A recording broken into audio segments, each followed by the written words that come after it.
Many people expect that the hardest part of growing older will be the physical changes.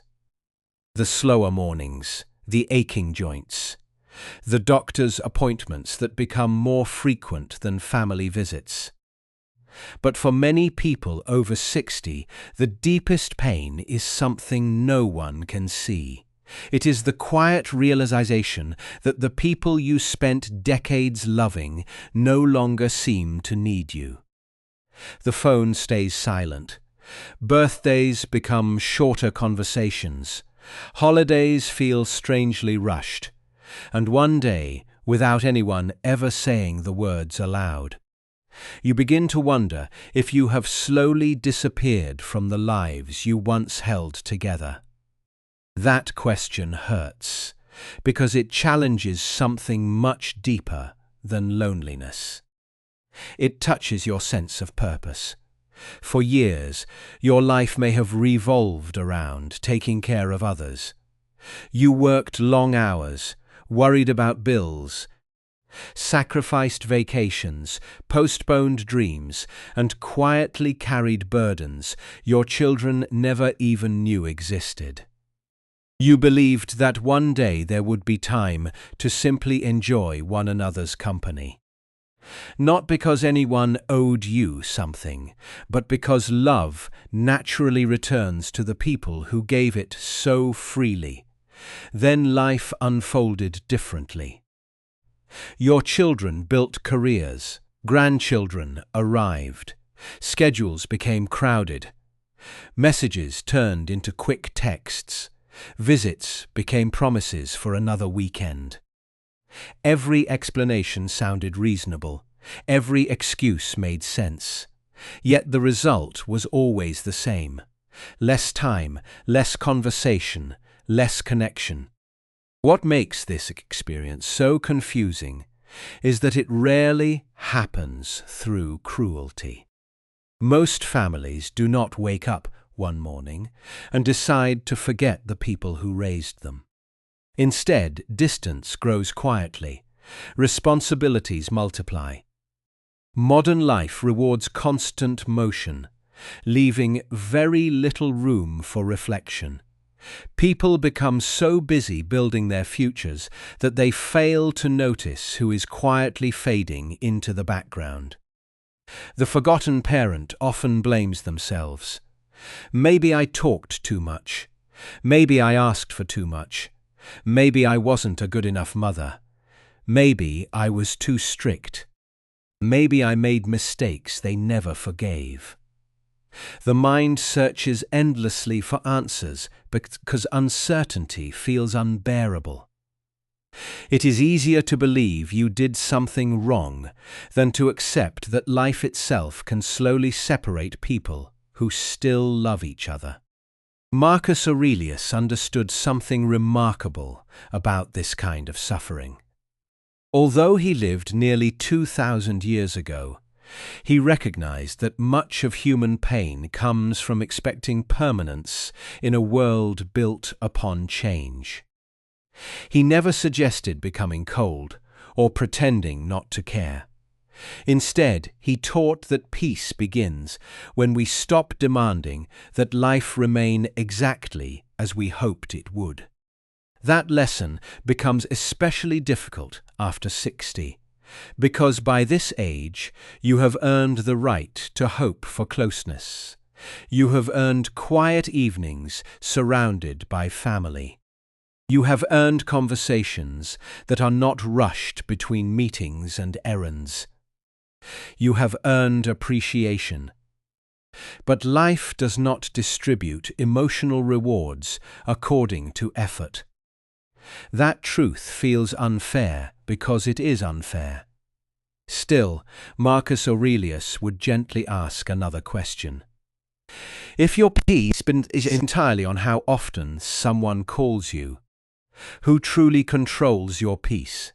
It is not an easy question. It almost sounds harsh at first. But hidden inside it is tremendous freedom.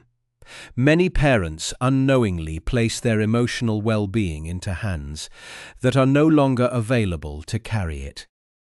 They wait for a phone call before allowing themselves to smile.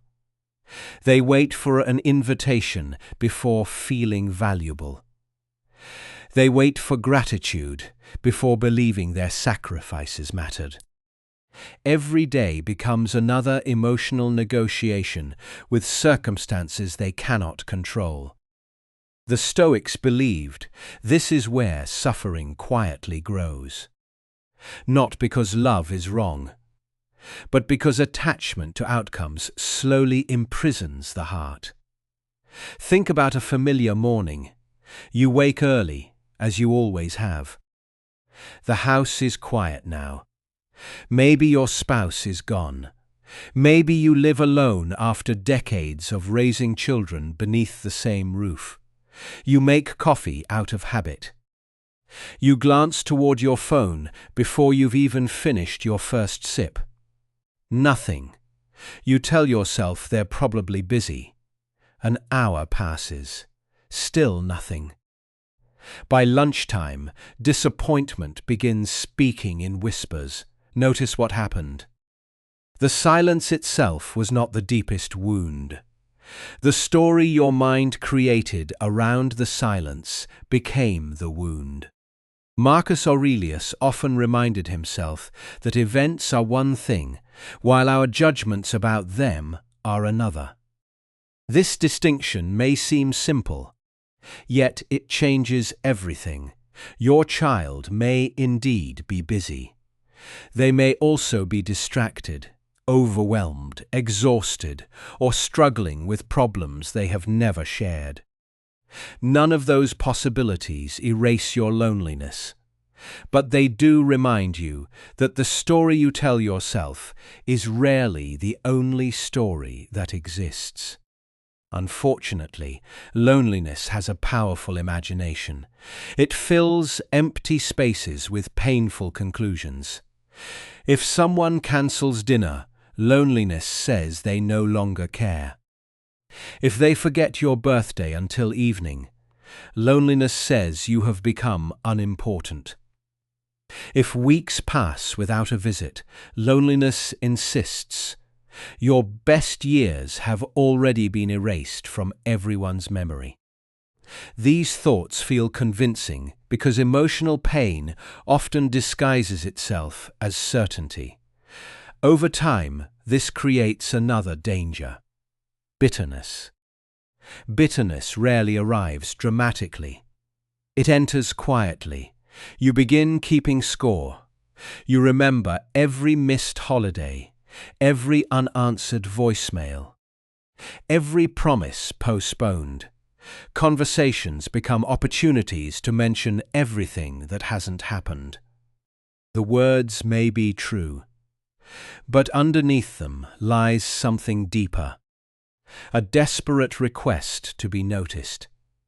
Ironically, this strategy often pushes people even farther away. Not because they don't love you, but because every interaction begins carrying guilt instead of warmth. Marcus Aurelius would never deny the pain of being overlooked. Yet he would remind us that another person's attention cannot become the foundation of our dignity. Dignity must come from somewhere stronger. It must come from knowing who you are, even on the quiet days. Who are you when no one calls? Who are you when the calendar stays empty? Who are you when the holidays become smaller than they used to be? Those questions matter because eventually every parent faces a painful transition. For decades, your identity may have centered around being needed. Children depended on you. Your spouse relied on you. Coworkers sought your experience. Neighbors asked for your help. Then, almost without warning, the demands faded. At first, this feels like rejection. In reality, it is also a transformation. The role has changed, even though your worth has not. Many people confuse usefulness with value. They believe that if fewer people need them, They have become less important. Marcus Aurelius would challenge that belief completely. A tree does not lose its dignity because travelers stop resting beneath its shade. The ocean remains vast even when no ships cross it. The sun continues rising whether anyone stops to admire the dawn. Your value has never depended on constant recognition. It has always existed beneath it. Perhaps the greatest misunderstanding of later life is believing that your story has already reached its conclusion. But wisdom often begins exactly where constant responsibility ends. For the first time in decades, you have space to ask questions that younger versions of yourself never had time to consider. Who am I beyond my responsibilities? What kind of peace do I want for the years I still have? Can I become someone who loves deeply without measuring that love by how often it is returned? These are not questions of defeat. They are questions of extraordinary strength. Because strength, after 60, no longer looks like carrying heavy boxes or working endless hours. It looks like protecting your inner peace in a world that rarely slows down enough to protect it for you. It looks like refusing to let silence define your worth. It looks like remembering that the life you built still matters, even if the people you built it for have become busy building lives of their own. And perhaps that is where Marcus Aurelius offers his greatest gift.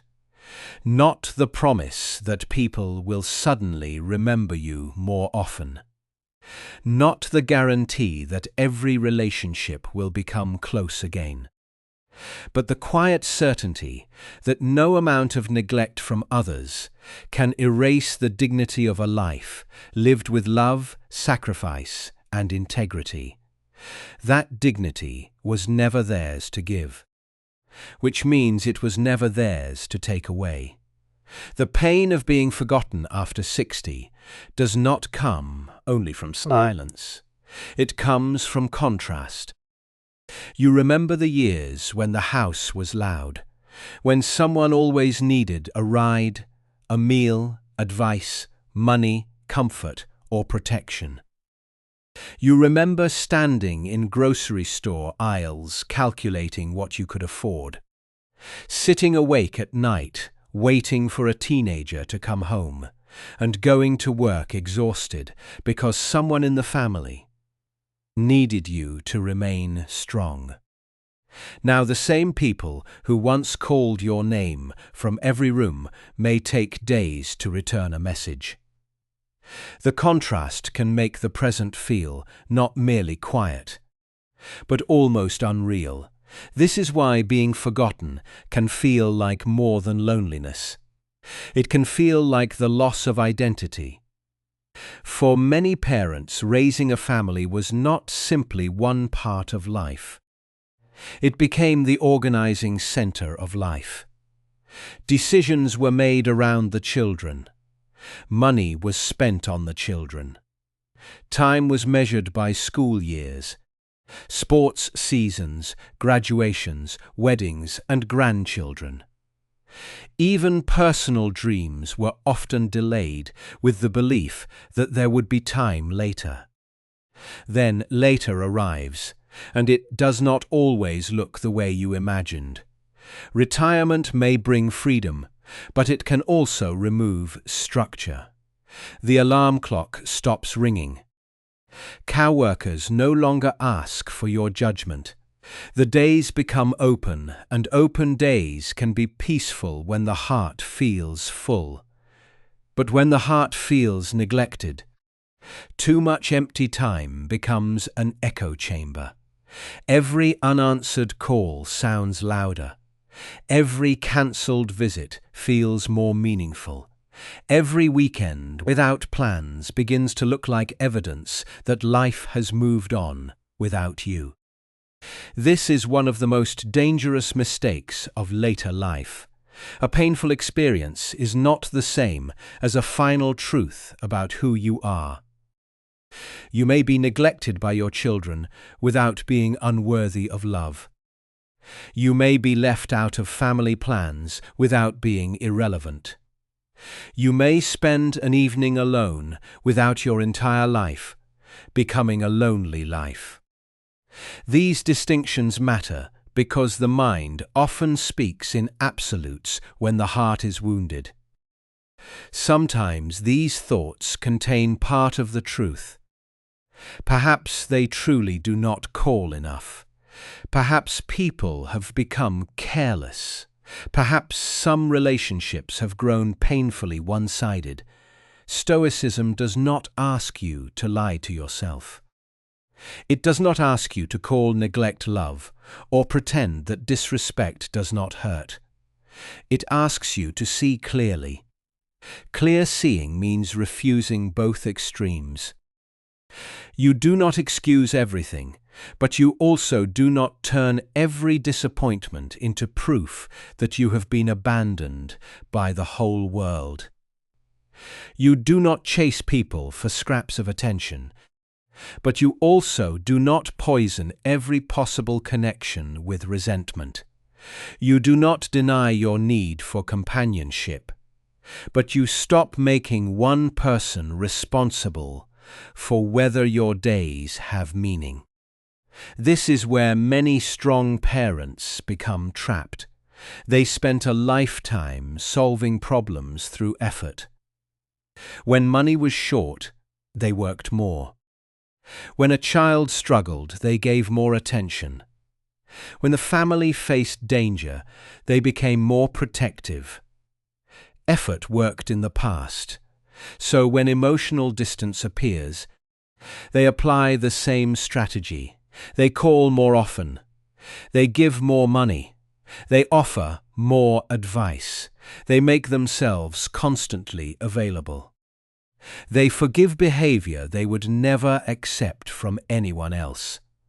They hope that by becoming more useful, they can become more loved. But love that must be purchased through sacrifice will never bring peace. You may become the person everyone calls when a bill needs to be paid, a grandchild needs to be watched, a repair needs to be handled, or a crisis needs to be cleaned up. For a moment, the attention feels good. You are needed again. The old role returns. You feel important. Then the crisis passes. The phone becomes quiet. And the loneliness feels even worse because now you realize they came for what you could provide, not for the comfort of your presence. This pattern can continue for years. A parent keeps giving because giving is the only language they believe will keep the relationship alive. The adult child keeps receiving because the arrangement has become normal. Neither person speaks honestly. One feels entitled. The other feels used. Resentment grows beneath every favor. Marcus Aurelius would say that you must first stop deceiving yourself about the nature of the relationship. This does not mean condemning your children. It means seeing the pattern without decoration. Do they contact you mainly when they need something? Do they dismiss your feelings but expect immediate attention for theirs? Do they become warm when asking for help, then distant once they receive it? Do you agree to things you do not want to do because you fear they will disappear if you say no? These questions are painful, but they are necessary. Peace does not come from pretending. Peace comes from living in agreement with reality. The mistake is not that you loved too much. The mistake is believing love requires the abandonment of self-respect. A strong parent does not become cruel. A strong parent does not punish adult children with silence, threats, or emotional games. But a strong parent also does not allow fear of loneliness to turn them into a servant for people who offer little care in return. There is a difference between generosity and self-erasure. Generosity leaves the heart steady. Self-erasure leaves the heart anxious, exhausted, and secretly angry. The tragedy is that many parents do not recognize this anger until it begins leaking into ordinary conversations. A child calls, and instead of enjoying the moment, the parent immediately lists every previous absence. A visit begins warmly, but soon becomes a trial, in which the child must answer for every missed call and every forgotten invitation. The parent wants closeness, but pain takes control of the conversation. The child then begins avoiding contact because every contact feels heavy. The parent sees the avoidance as further proof of rejection. The cycle strengthens. No one feels understood. This is not entirely the parent's fault. It is the predictable result of pain that has gone too long without honest limits. When a person has swallowed disappointment for years, even a small event can release all of it at once.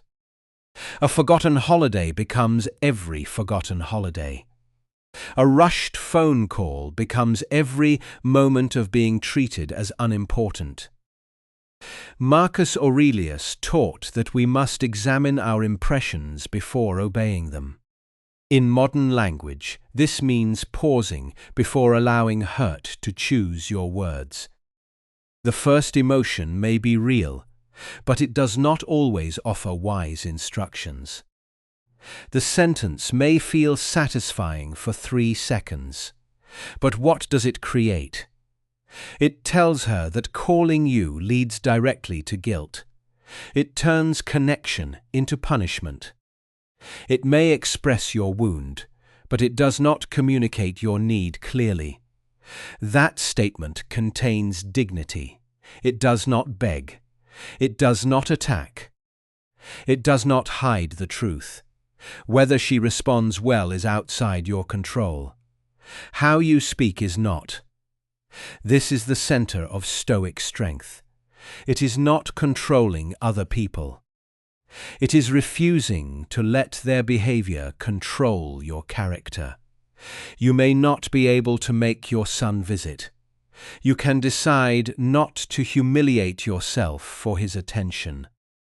You may not be able to make your daughter understand your loneliness. You can express it honestly, without using guilt as a weapon. You may not be invited to every family gathering.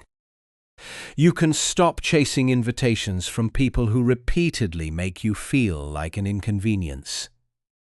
You may not receive the gratitude you deserve. You can still refuse to become bitter. That last part is the hardest. Bitterness feels protective. It tells you that if you stop caring, you cannot be hurt. It tells you to harden your voice, withdraw affection, and expect disappointment before it arrives. It promises safety through emotional distance. But bitterness does not protect the heart. It keeps the wound alive. A bitter parent may spend years mentally arguing with children who are not even in the room. While washing dishes, driving, or lying awake at night, the same conversations repeat. You imagine telling them everything they failed to appreciate. You imagine the day they finally understand what they lost. You imagine them regretting how they treated you. These fantasies offer a momentary sense of power. Yet they keep your inner life tied to the very people you claim to have released. This is not freedom. It is another form of dependence. Marcus Aurelius would ask you to notice how much of your remaining life is being handed over to people who are not present. Every hour spent replaying neglect is an hour in which neglect continues. The original event may have lasted 5 minutes. Your mind can extend it for 5 years. That does not mean you should simply forgive everything and return to the same pattern. Forgiveness without wisdom becomes permission. Acceptance without boundaries becomes surrender. Stoic peace is not passive, it is disciplined. This kind of strength may feel unfamiliar, because older generations were often taught to endure quietly. Many parents believed that good mothers and fathers should always sacrifice, always forgive, and never place their own emotional needs first. They learned to call self-neglect loyalty. They learned to call silence maturity. But silence does not always create peace. Sometimes it creates invisible resentment. The solution is not an explosive confrontation. It is calm truth. These are not threats, they are boundaries. The distinction is important because many older parents still hope that the perfect words will finally transform their children. They search for the right speech, the right emotional moment, or the right reminder of past sacrifices. They believe that once their children truly understand, everything will return to the way it was. Sometimes a sincere conversation does improve a relationship. Sometimes it does not. Some adult children will listen with compassion. Others will become defensive. Some will make promises and keep them. Others will apologize and repeat the same behavior. Some may be carrying old wounds of their own. Others may simply be self-centered. You cannot build your peace on the most favorable response. You must build it on your own clarity. This means accepting a difficult truth. Your children may never become the people you hoped they would become. They may never express gratitude in the way you need. They may never recognize the sacrifices hidden behind the childhood they remember. They may never fully understand the person you were before you became their parent. Acceptance is not approval. It is the end of arguing with what has already revealed itself. This places life on hold, and at 60, 70, or 80, time is too precious to keep postponing peace. There is another reason this pain feels so sharp. Older parents often compare their real family to an imagined family. They see neighbors whose children visit every Sunday. They see photographs online of large holiday gatherings. They hear friends talk about vacations with grandchildren. Each image becomes proof that everyone else is receiving the love they were denied. But you do not know the full truth of another household. A smiling family photograph cannot show resentment, exhaustion, financial conflict, addiction, old betrayal, or conversations that never happen. Comparison takes someone else's public moment and places it against your private pain. The result will almost always be unfair. Marcus Aurelius warned against being pulled away from your own life by the appearance of others. The task is not to live the life you believe another person has. The task is to meet your own life honestly. Your house may be quieter than you wanted. Your family may be less attentive than you hoped. Your retirement may not resemble the picture you carried for years.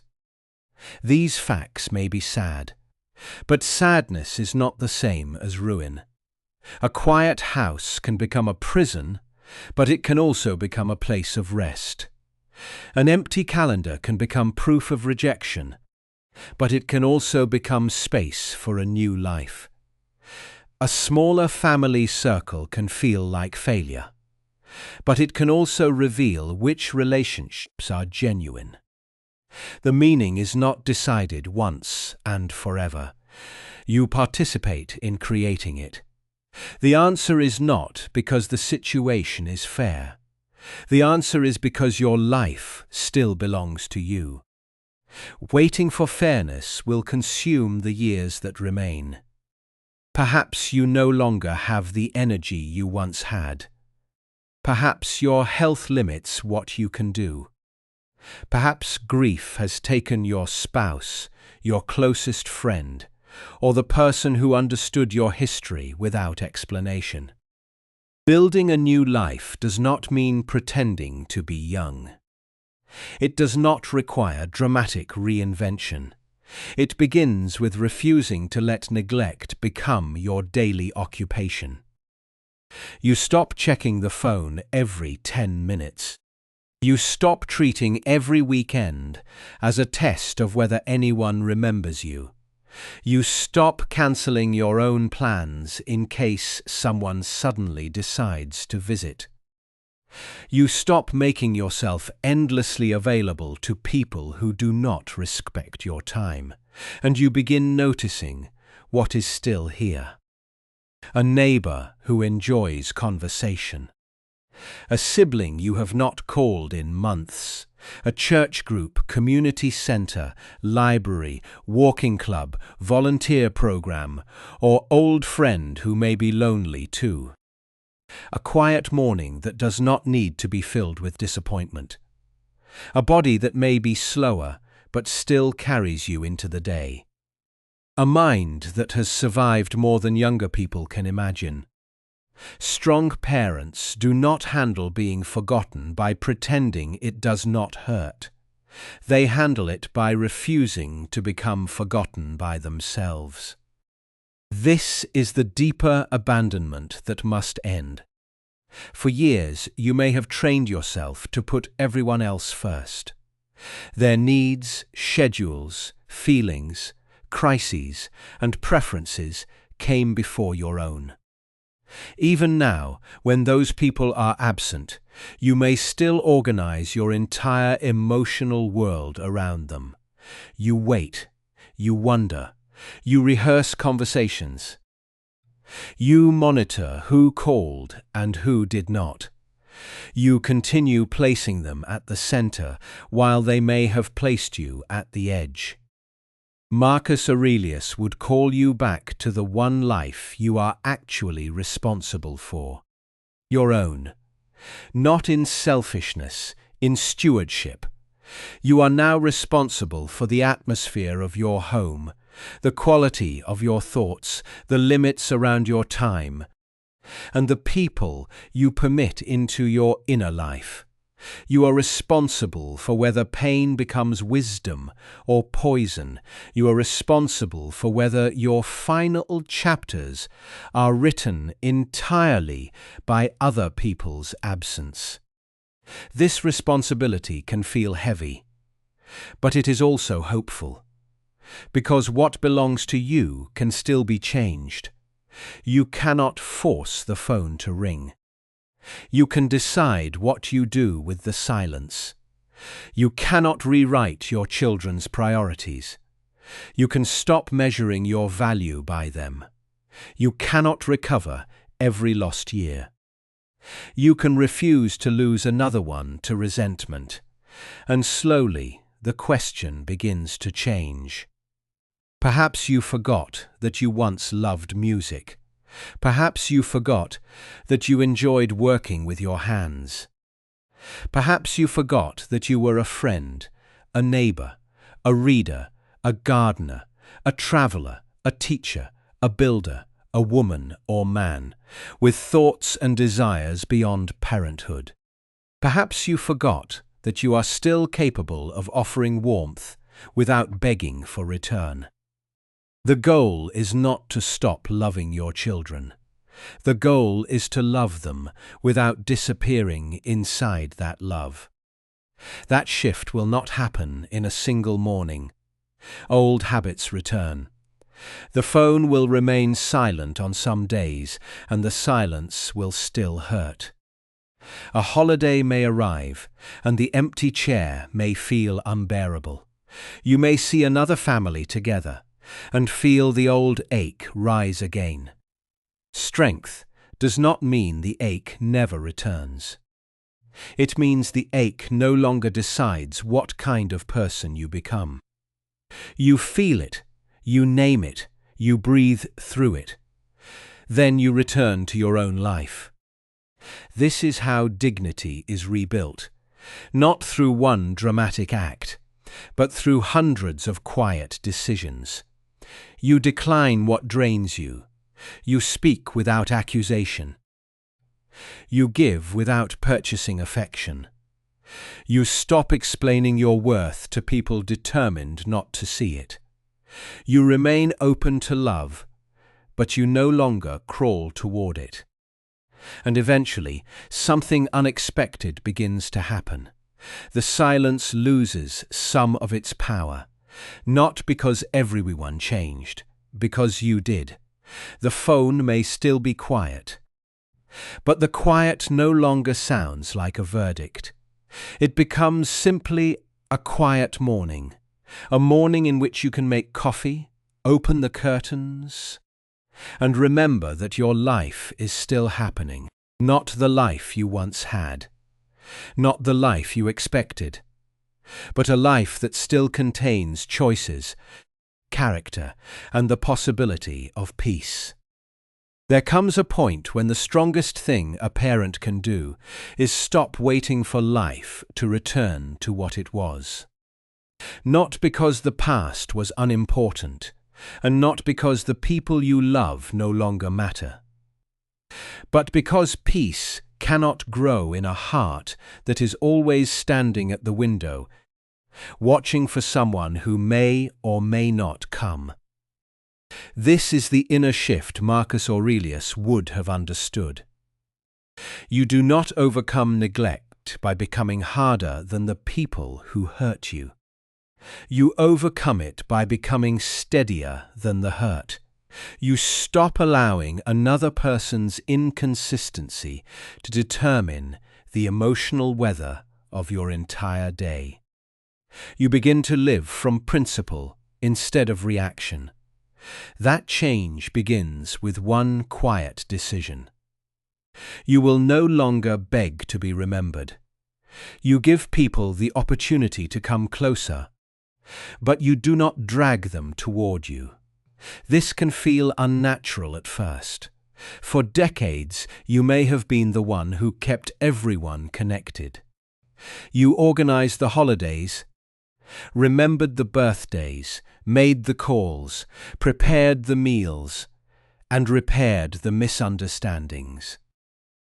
You became the emotional center of the family because someone had to do it. Now you may fear that if you stop, everything will fall apart. Perhaps some things will. That is difficult to accept, but it can also reveal the truth. A relationship that survives only because one person carries all of it is not balanced. When you finally put down your end, you discover whether anyone else is willing to pick up theirs. This is not a test. It is not a silent punishment. You are not withdrawing love to create panic. You are simply refusing to do the work of two people. Marcus Aurelius repeatedly returned to the idea that each person is responsible for their own character. Your responsibility is to be sincere, fair, and self-controlled. Your child's responsibility is their own. You may guide, request, forgive, and set an example, but you cannot live another adult's moral life for them. That truth may bring grief. You may have raised someone with great care and still watch them become careless. You may have taught gratitude and still receive entitlement. You may have modeled loyalty and still experience distance. Parents often assume that the values they planted will appear in the exact form they expected. Human beings are more complicated than that.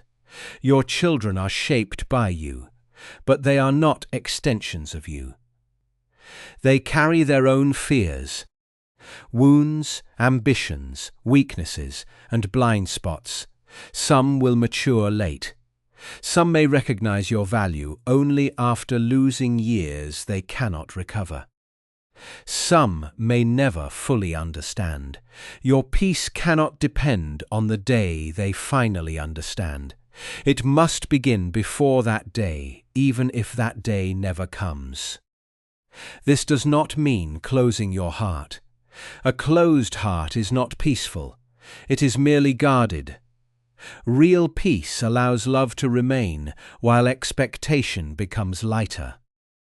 You can care deeply without turning every interaction into a measure of your worth.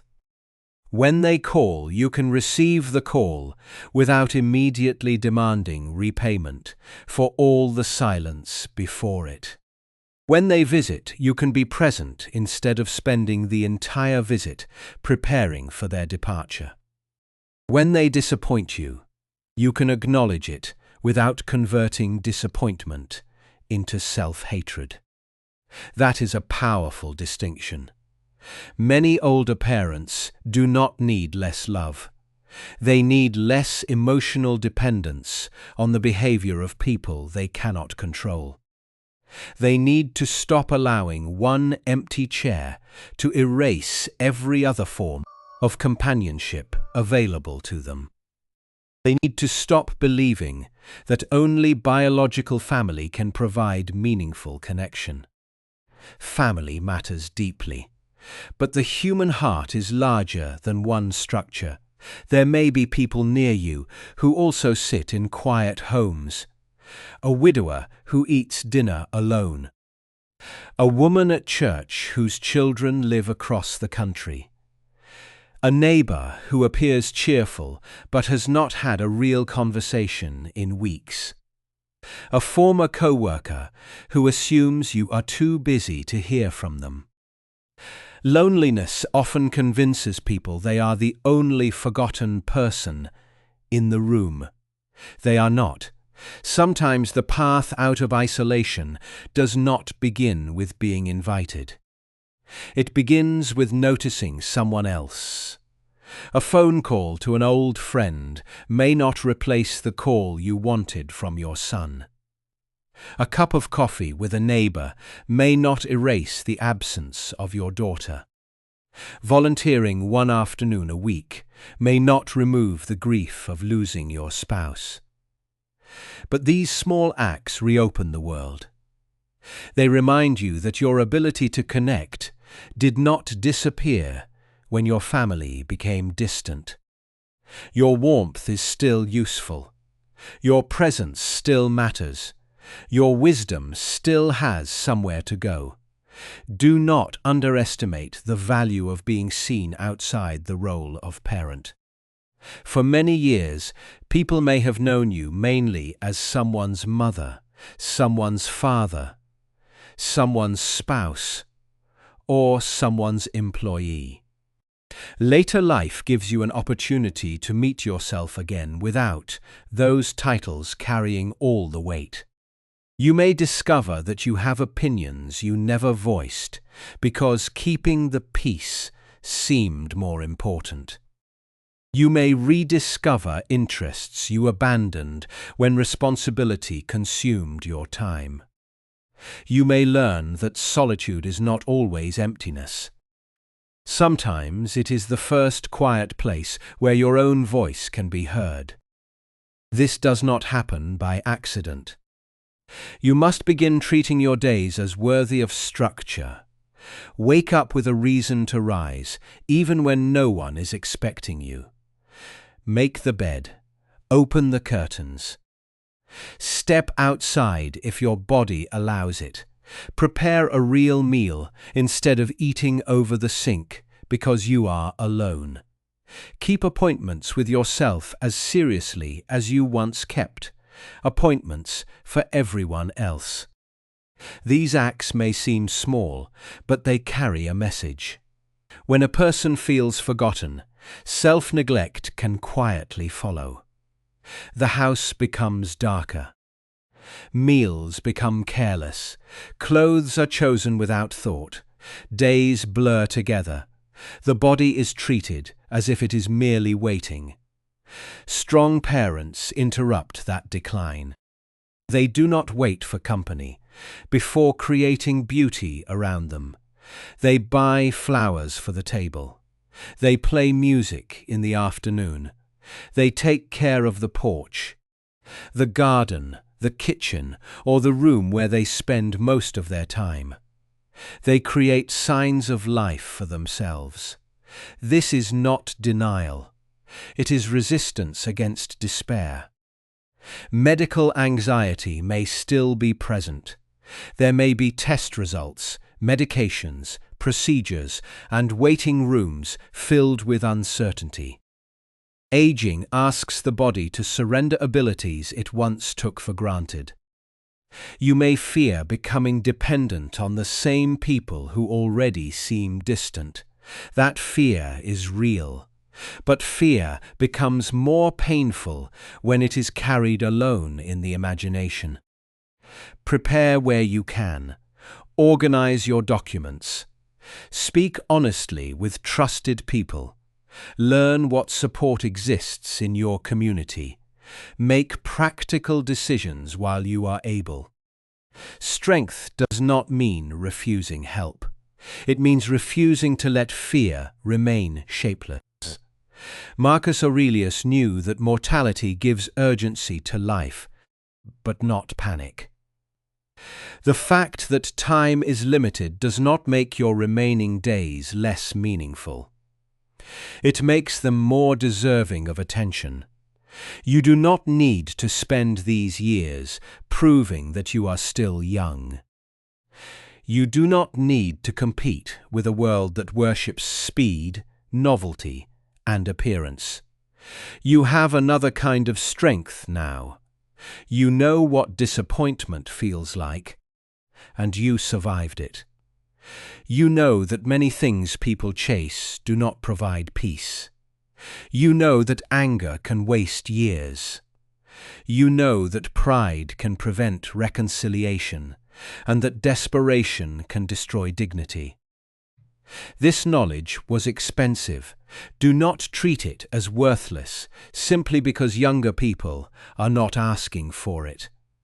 Wisdom does not lose its value when it is ignored. It waits. It shapes the person who carries it. And sometimes, without warning, someone will need exactly what you know. A grandchild may come to you with a problem they cannot discuss with their parents. A younger neighbor may ask how you survived a difficult marriage, a financial collapse, grief, betrayal, or illness. A friend may need your calm voice during a frightening night. You do not have to force your wisdom into anyone's life. You simply keep it available without making recognition a condition of your peace. This is another form of dignity. You offer what is good, but you do not chase applause. You understand that your character remains meaningful, even when it is witnessed by very few people. Marcus Aurelius wrote many of his reflections for himself. He was not always performing wisdom for an audience. He was reminding his own mind how to remain upright in a difficult world. You can do the same. When the old pain returns, speak to yourself with clarity. This is not positive thinking. It is disciplined thinking. It does not erase reality. It prevents reality from being enlarged into hopelessness. There may also be relationships that need repair from your side. Strength requires the courage to examine that possibility without collapsing into shame. Perhaps you were loving but controlling. Perhaps you gave much, then expected obedience in return. Perhaps you criticized more than you praised. Perhaps your child remembers pain that you considered discipline or concern. A parent can be forgotten unfairly. A parent can also contribute to distance without intending to. Marcus Aurelius believed in examining oneself before condemning others. That does not mean accepting every accusation.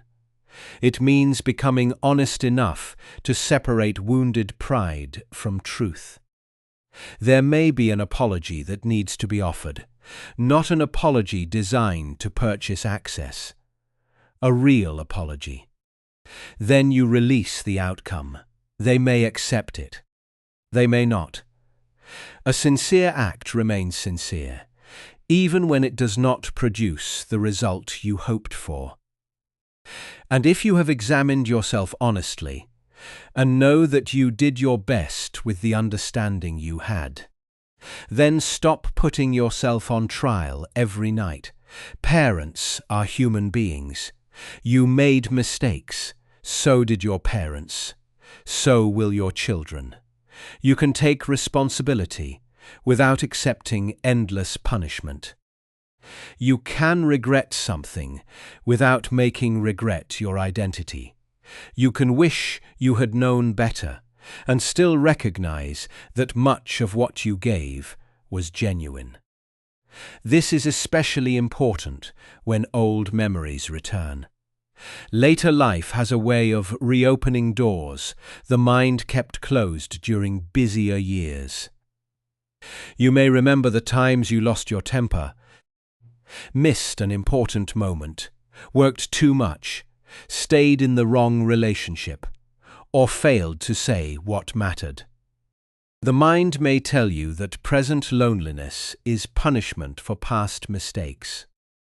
Be careful with that conclusion. Consequences are real, but not every sorrow is a sentence. Life contains distance, death, misunderstanding, and change even in loving families. Do not turn every painful event into evidence that you deserve to suffer. Marcus Aurelius would remind you to act well now. That is the only time in which character can be practiced. You cannot return to the kitchen table 20 years ago and choose different words. You can choose different words today. You cannot attend the event you missed. You can become more present in the next conversation. You cannot undo every failure. You can refuse to repeat it. The past may instruct you. It should not be allowed to imprison you. As you begin to live this way, boundaries become less angry and more natural. You stop announcing every limit as if preparing for battle. You simply become clear. Then you stop. You do not deliver a 20-minute speech. You do not list every sacrifice since childhood. You do not threaten to remove them from your will or disappear forever. Calm boundaries are powerful because they contain no performance. They are not designed to frighten. They are designed to protect. Some people may react badly when you stop overgiving. They may call you selfish. They may say you have changed. They may try to make you feel guilty by reminding you of your role as a parent. Remember this. People who benefited from your lack of boundaries may experience your self-respect as rejection. That does not make your boundary wrong. Still, remain fair. Do not use Stoicism as an excuse to become emotionally unavailable. Do not turn independence into pride. Do not refuse every invitation simply to prove you no longer care. The goal is not to win a contest of detachment. The goal is peace with an open heart. You can answer the phone warmly without pretending the past did not happen. You can accept an invitation without using it as an opportunity to punish. You can enjoy a good moment without demanding that it guarantee the future. Let the moment be what it is. A call is a call. A visit is a visit. A shared meal is a shared meal. Receive what is good without immediately asking whether it will last forever. This is one of the hardest disciplines for a wounded heart. It wants guarantees. It wants proof that abandonment will never happen again. But no relationship can offer that level of certainty. Love always contains risk. Peace comes not from eliminating the risk, but from knowing you will not abandon yourself if disappointment returns. That may be the deepest promise you can make in later life. When the house is quiet, you will not call yourself worthless. When a holiday disappoints you, you will not spend the following month in bitterness. When someone forgets, you will remember. You will remember the strength that carried your family through difficult years. You will remember the work no one saw. You will remember the nights you kept going while afraid. You will remember that your life contains more than the attention you receive today. And you will also remember that you are not finished. There are still mornings to experience, conversations to begin, books to read, meals to share, apologies to offer, boundaries to hold, and moments of beauty that do not require anyone else's permission. Perhaps your family will come closer in time. Perhaps they will not. Comfort does not require a false promise. The truth is that some relationships heal, some remain distant, and some become different rather than better. But your dignity can survive all three outcomes. You may still cry. You may still miss them. You may still feel the old ache when the phone does not ring. Peace is not the absence of sorrow. It is the presence of something stronger beside it. A clear mind, a respected self, a life no longer postponed. Marcus Aurelius would not ask you to become unfeeling. He would ask you to become free. Free from begging, free from constant interpretation, free from the belief that another person's neglect can erase the meaning of your years. You loved, you sacrificed, you endured. Those truths do not disappear because someone became too distracted to honor them. But now another truth must be added. You are responsible for the life that remains. Do not spend it trying to force your name back into the minds of people who keep looking elsewhere. Become present in your own life. Protect your mornings. Choose your company carefully. Speak the truth without cruelty. Give only what you can give without resentment. Forgive where forgiveness is possible, and step back where closeness repeatedly costs your self-respect. Let your children see that you love them. But let them also see that your life does not collapse in their absence. That is not coldness. That is strength. And strangely, it may create the first possibility of a healthier relationship. When guilt is removed, when chasing stops, and when every conversation is no longer carrying years of emotional debt, people sometimes find their way back more honestly. But even then, do not make their return your victory. Your victory began the moment you stopped abandoning yourself. One day, you may sit at the same table that once felt painfully empty. The room will still be quiet. The phone may still be resting beside you. Nothing outside may have changed very much. Yet, something inside will be different. You will drink your coffee without treating silence as an insult. You will look at old photographs with gratitude, instead of only grief. You will understand that those years were real and precious. Even though they ended, you will feel sadness without allowing it to become despair. And you will know that being forgotten by others is painful. But forgetting yourself would have been far worse. So remember yourself now. Remember the person beneath the sacrifices. Remember the dignity beneath the disappointment. Remember the life that is still asking to be lived. And if you value this kind of quiet wisdom for the later years, you may subscribe and return whenever you need a steady voice beside you. For now, let this be enough. You do not need to be constantly needed to remain valuable. You do not need to be frequently praised to know that your life mattered.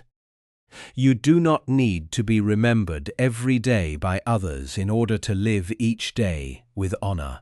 Stand gently inside your own life. Love without begging. Give without disappearing. Set boundaries without hatred. Accept what you cannot control. And carry yourself with the calm dignity of someone who finally understands that their worth was never waiting at the other end of a silent phone.